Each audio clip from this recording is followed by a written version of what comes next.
What's going on, Iron Member? So I wanted to briefly touch on a topic that's kind of been hot in the fitness community recently, and it's also a question that my clients ask me a lot and just people think about normally, and that is how hard or how intense should I be training?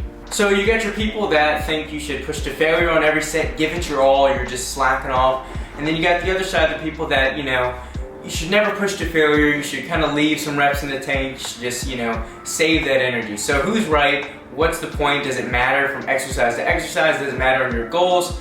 What is it? So in simplest terms, it's almost right down the middle. So I'll throw up a graph on the screen right now so you can see, but essentially there is a diminishing return, meaning you're not getting much back for the effort you're putting in when it comes to pushing to failure. Now, with that said, as you can see on the graph, it only starts to diminish and return around leaving 1 or 2 reps in the tank. So how would I apply this to my training?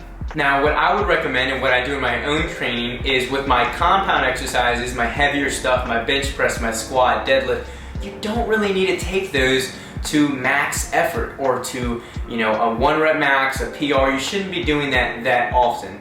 So I would suggest leaving 1 or 2 reps in the tank on your sets on those exercises because, again, pushing through max effort on something that heavy, that technical, it could possibly lead to injury. And again, as you saw in the graph, there's not that much extra results you're getting from the extra effort you're putting in.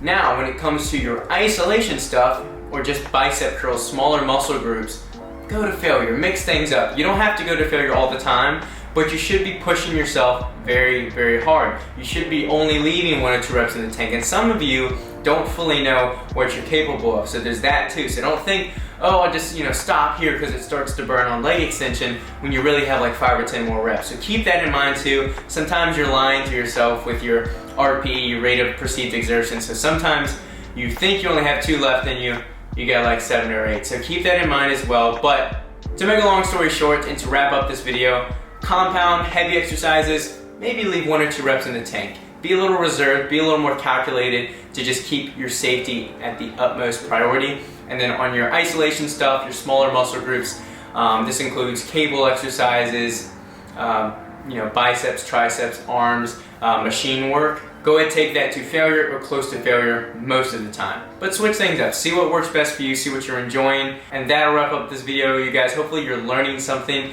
and you can apply this to your training. Until then, hope you guys have a great workout and a great week.